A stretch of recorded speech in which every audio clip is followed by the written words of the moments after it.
Hello dear student, बहुत बहुत स्वागत अपने YouTube channel commerce with Sanjeev sir में। और आज हम लोग जो डिवेंचर्स है उसके सारे जो अच्छे अच्छे क्वेश्चंस हैं इस वीडियो में हम कर डालेंगे। ये वीडियो शुरू से लेकर के लास्ट तक जरूर देख लेना, क्योंकि जो अंश वाला चैप्टर है, इशू ऑफ शेयर्स है, वहां से तो एक न्यूमेरिकल 100% आता ही आता है और एक न्यूमेरिकल्स इससे भी आ जाता है। भाई वो चैप्टर ज्यादा इंपॉर्टेंट है, सच तो यही है। भले ही हम इसको पढ़ा रहे हैं, लेकिन यहां से भी कभी कभी क्वेश्चन बहुत अच्छा रखा हुआ मिल जाता है। तो आज हमने मतलब कोई भी क्वेश्चन अभी तक स्किप नहीं किया है, सारे क्वेश्चंस को हम पढ़ाते हुए चले जा रहे हैं। अब हमारा 9 नंबर का जो क्वेश्चन है बहुत इंपॉर्टेंट है और ये 2 बार क्वेश्चन आया था, क्योंकि मैं ऑल इंडिया की यूनिवर्सिटीज में क्या क्या आ रहा है मैं अक्सर अपने जो स्टाफ के लोग हैं, जो हमारे ऑफिस के कर्मचारी हैं, उनसे हम सर्च कराते रहते हैं, तो हमको पता लगता रहे कि हम अपने स्टूडेंट को बेस्ट से बेस्ट एजुकेशन कैसे दें।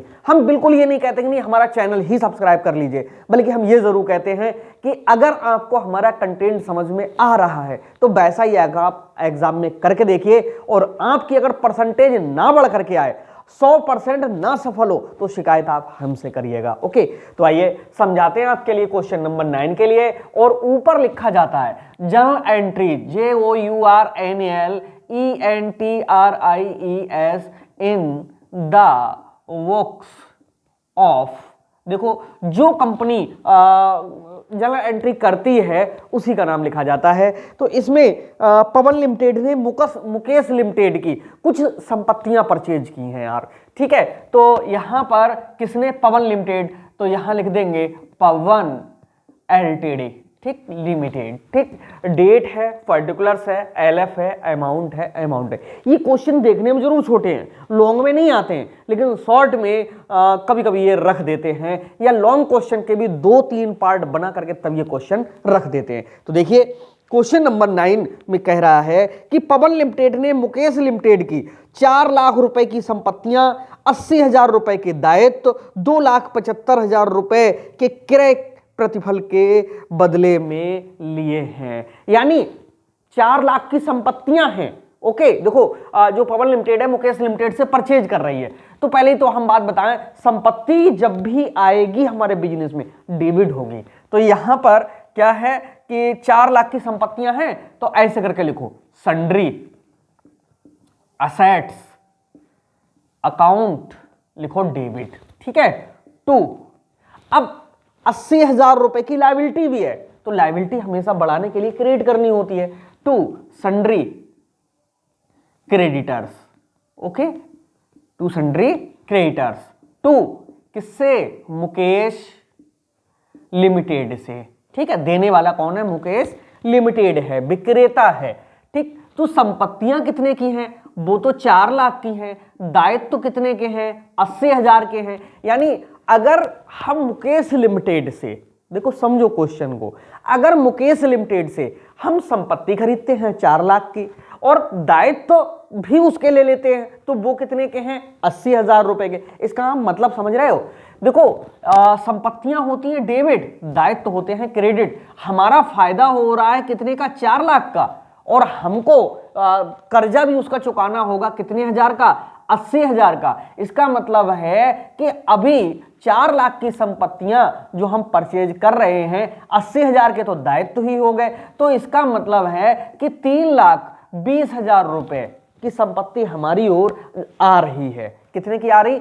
3,20,000 की संपत्ति। अब ये 3,20,000 की जो संपत्ति है वो हमने परचेज की है 2,75,000 में। कितने में? 2,75,000 रुपए में, ठीक है। ये देने की बात हुई है, 2,75,000, ठीक है। भाई 3,20 में तुम 2,75 दे रहे हो, कम दे रहे हो। कितना कम दे रहे हो? 3,20,000 में से 2 लाख कितना? 75,000 माइनस कर देंगे, 0 0 0, यहां पर 5, 11 में से 7 गए तो कितने? 4, यहां कुछ नहीं, 45,000। 45,000 रुपए हम उनको कम दे रहे हैं, उनकी संपत्ति ज्यादा आ रही, ये कैपिटल रिजर्व बनती है जाकर के, ठीक है। तो यहां लिखेंगे 2,75,000 मुकेश लिमिटेड के नाम से, और 2 कैपिटल रिजर्व बन जाएगी ये अकाउंट। नरेशन में लिखेंगे बीइंग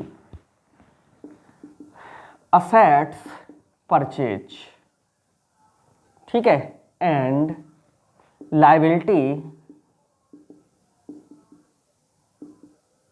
एक्सेप्टेड, यानी हमने उनकी संपत्तियों को परचेज किया और उनकी लायबिलिटी है उसे एक्सेप्ट किया, ठीक है। कितने में? 80,000 की लायबिलिटी है, 2,75,000 का हम उनसे ले रहे हैं, मतलब पेमेंट देंगे उनके लिए, और 45,000 का जो डिफरेंस है वो हमारा कैपिटल रिजर्व बन जाएगा, यानी 45,000, ठीक है। अब देखो जो 45,000 का इनका बना हुआ है कैपिटल रिजर्व, तो वो इसी तरह का बना रहेगा, लेकिन हमको पेमेंट करना होगा भाई किसे? मुकेश लिमिटेड के लिए। तो अब अगली एंट्री में एंट्री करेंगे Mukesh limited debit to 9% debentures account, क्योंकि हमने इसका पेमेंट जो किया है वो 9% ऋण पत्रों में किया है और 10% प्रीमियम के साथ में किया है। तो हमको देना कितना पड़ेगा भाई? 2,75,000। देखो 2,75,000 में 9% ऋण पत्र हैं, और वो भी कितने वाले हैं? 100 रुपए वाले हैं, ठीक है। चलिए, तो बहुत आसान है निकालना भाई, हमको पेमेंट करना है इनको 2,75,000 का, तो क्यों ना कि 2,50,000 के हम ऋण पत्र दे दें और बाकी इसका 10% यानी 25,000 टू क्या लिखेंगे? सिक्योरिटी प्रीमियम अकाउंट यहां पर लिख देंगे, ठीक है। इसके बाद नरेशन करेंगे, बीइंग पेमेंट क्या होगा? डन, ठीक, यानी मुकेश लिमिटेड का हमने पेमेंट डन कर दिया। तो ये एंट्री जब आई बच्चे समझ नहीं पाए, एक तो ये 45,000 गड़बड़ हुए। मैं ये भी बताता हूँ कि बच्चे गलती कहाँ करते हैं, क्योंकि लंबे समय से बच्चे हमसे जुड़े हुए हैं तो हमको अंदाजा लग जाता है। पहली गलती तो वो ये करते हैं कि 45,000 में क्या लिखा जाएगा, यहाँ पर गलती होती है। दूसरी गलती होती है कि जब इनका पेमेंट करना होता है 2,75,000 का, तो प्रीमियम सहित 2,75,000 हमको देने हैं, तो 2.5 लाख पे 10% हमारा प्रीमियम बन जाता है जाकर के 25,000, तो पूरा पेमेंट डन हो गया, ठीक है। तो यहां पर भी कभी कभी गलती हो जाती है। अगला क्वेश्चन है नमे के बाद में कितना? 10 नंबर का क्वेश्चन, सिर्फ एक ही एंट्री उसमें होती है। ये क्वेश्चन छोटे छोटे हैं इसलिए तुरंत करा देंगे हम। समर्थ लिमिटेड द्वारा बैंक ऑफ बड़ौदा नजीबाबाद से 5 लाख रुपए का ऋण लिया गया तथा सम प्रतिभूति के रूप में 7 लाख रुपए के 11% ऋण पत्र बैंक के पास में रखे गए। ओके, कंपनी के पुस्तकों में जर्नल में आवश्यक प्रविष्टियां कीजिए, और संपार्श्विक प्रतिभूति की प्रविष्टि नहीं की जाती है, प्रविष्टियां की जाती हैं। 2 तरीके से ये चीज दी हुई है, ठीक है। तो हम क्या करेंगे इसके लिए? देखो, जब हम 10वां क्वेश्चन अब यहां से पढ़ा रहे हैं, ये नमा है, एक साथ मिटाएंगे, ठीक है। देखो, जब हम बैंक से लोन ले रहे हैं, ठीक है, तो सबसे पहली बात है कि हमारे पास पैसा आ रहा है, तो पहली तो एंट्री यही किया करो, बैंक अकाउंट डेबिट। अब किसका पैसा आ रहा है भाई? टू बैंक लोन अकाउंट, क्या लिखेंगे? बैंक लोन अकाउंट, ठीक है। नरेशन में इसकी नरेशन बहुत लंबी होती है, being loan taken from bank and deposit कितने परसेंट प्रतिभूतियां? 11% debenture at bank as collateral COLLECTRIAL securities at, चलो इतना ही पर्याप्त है, ठीक है, आप ₹7 लाख। ओके, यहां तक रखो। इसका मतलब है हमने बैंक से लोन लिया तो बैंक अकाउंट डेबिट, पैसा आ रहा हमारे पास में कितने लाख? 5 लाख, ठीक। बैंक लोन लिया भी है हमने कितने लाख का? 5 लाख का। भाई जितने का लोन लिया है उतने का आ रहा है, और हमने 11% जो डिवेंचर्स हैं वो सिक्योरिटी के रूप में 7 लाख रुपए कीमत के बैंक के पास में गिरवी रखे हुए हैं। ठीक है, तो इस एंट्री का एक ही का मतलब है, एक ही एंट्री ये होती है जहां पर 3 नंबर में, 4 नंबर पे, 5 नंबर में क्वेश्चन आता है, वहां पर ये एंट्री पूछ ली जाती है। तो एंट्री बहुत सिंपल है। ओके, और इस तरह से ये क्वेश्चन नंबर 9 और 10 इसमें हो गया है। ओके, अब क्वेश्चन नंबर 11 से बहुत अच्छे वाले क्वेश्चंस हैं और इन क्वेश्चंस को बड़े ध्यान से देखना है। पहले हम इसे जरा साफ कर दें।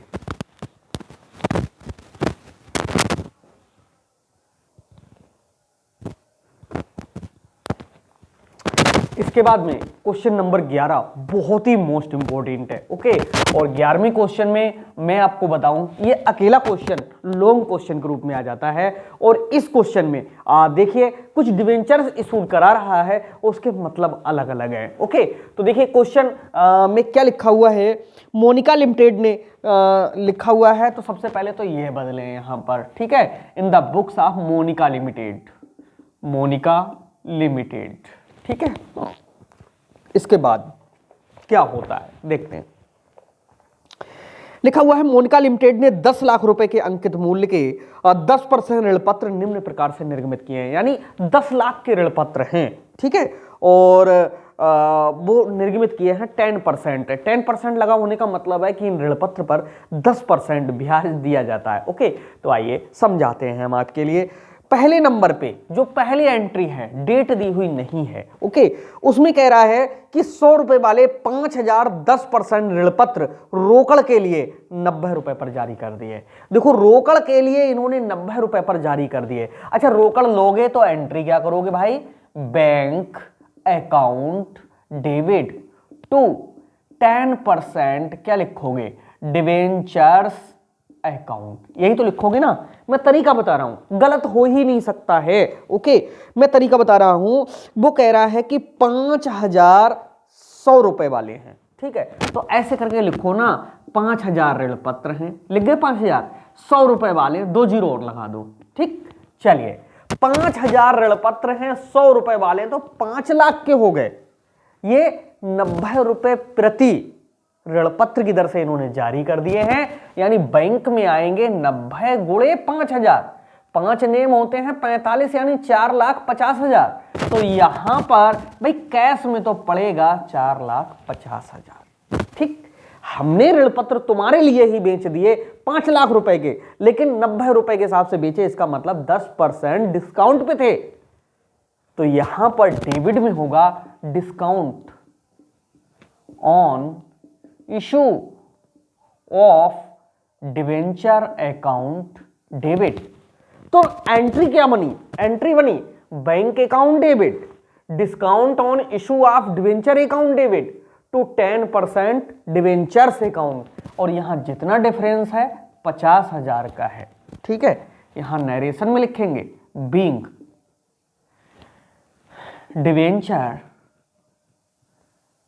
Issued at 10% discount for cash, line खींच देंगे। ओके, इसके बाद में यहां पर ठीक सेकंड नंबर पे क्या है? सेकंड नंबर पे एक लेनदार को 2 लाख रुपए की स्थायी संपत्ति के लिए उसके प्रतिफल में 2510% ऋण पत्र प्रत्येक 100 रुपए का है। अब देखो, इन्होंने क्या किया है कि एक लेनदार को 2 लाख रुपए की स्थायी संपत्ति लेने के लिए उसके प्रतिफल में 2510% ऋण पत्र, जो कि प्रत्येक कितने रुपए का है? 100 रुपए का है। ठीक है, तो इसकी जगह एंट्री आपके लिए करनी है, और इसमें फिक्स्ड असेट्स जब हम लेंगे तो एंट्री क्या करेंगे? एंट्री करेंगे फिक्स्ड असेट्स, क्योंकि जो हमारे पास आ रहा है उसे debit. Fixed assets account debit to क्या करते हैं? Vendors account, vendors account. Narration करेंगे बीइंग असेट्स परचेज्ड। ओके, इस तरह से। अब वो है कितने की? फिक्स्ड असेट्स कितने की है? फिक्स्ड असेट्स है केवल 2 लाख रुपए की, और यहां पर भी कितने 2 लाख रुपए की। अब हम क्या करेंगे, इसको पेमेंट करेंगे। जब पेमेंट करेंगे तो वेंडर्स अकाउंट डेबिट क्या करोगे 2। अब जितने डिवेंचर दे रहे हो, और डिवेंचर कितने दे रहे हैं हम इसके लिए 2500, 10% ऋण पत्र है, प्रत्येक कितने का है 100 रुपए का है। ठीक है, बहुत अच्छी बात है। 10% लिखेंगे डिवेंचर्स अकाउंट। ठीक है, लिखेंगे being assets purchased and payment done by debentures. यानी हमने संपत्ति तो परचेज की है और उसका जो पेमेंट किया है वो डिवेंचर्स में किया है। अब इसका तरीका क्या होता है, बहुत सरल लगेगा आपके लिए। देखो 2500 दिए हैं 100 रुपए वाले, तो ऐसे करके इसके आगे लिखो 2500, 100 रुपए वाले का मतलब 2 जीरो, यानी 2,50,000। ठीक है, यहां पर हमने संपत्ति परचेज कितने की है 2 लाख की।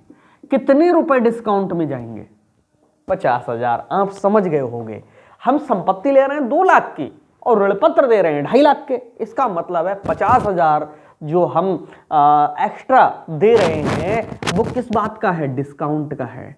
Discount on issue of debentures account debit. ठीक है, इस तरह से होगा। नंबर 3, तीसरे नंबर पे जो एंट्री हमने अभी पिछले कराई थी सेम वैसी है। बैंकर को सहायक प्रतिभूति के रूप में 1000 के ऋण पत्र के बदले, यानी 1 लाख के ऋण पत्र के बदले 2500, 10% ऋण पत्र प्रत्येक 100 रुपए का है। यहां थोड़ी सी गलती हो गई है, यानी 1 लाख का ऋण लिया है बैंक से। ठीक है, तो क्या एंट्री होगी, देखो बैंक से ऋण लिया है, पैसा आएगा। जब पैसा आएगा तो भैया करना होगा बैंक अकाउंट डेबिट 2, नरेशन करो वो bank loan account, bank loan account narration में करेंगे being loan taken from bank and deposit. कितने जमा किए हैं भाई, deposit 2500, 10% debentures at bank as collateral securities.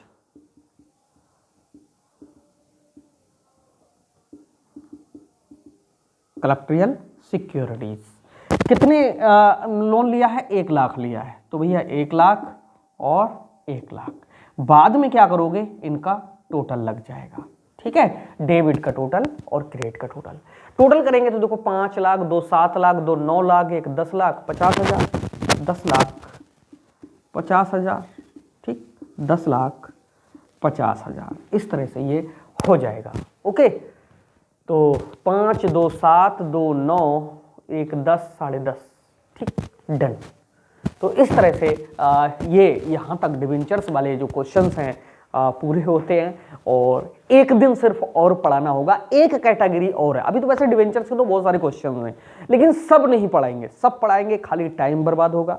जो आने वाले क्वेश्चंस हैं वो हम करा दे रहे हैं। ठीक है, तो आप विश्वास के साथ में जुड़े रहिएगा। आगे का अगर कोई और क्वेश्चन कभी आ भी जाता है तो उसके अथवा में पढ़ाया हुआ क्वेश्चन लगेगा। ओके, तो मिलते हैं नेक्स्ट क्लास में, तब तक के लिए बाय बाय।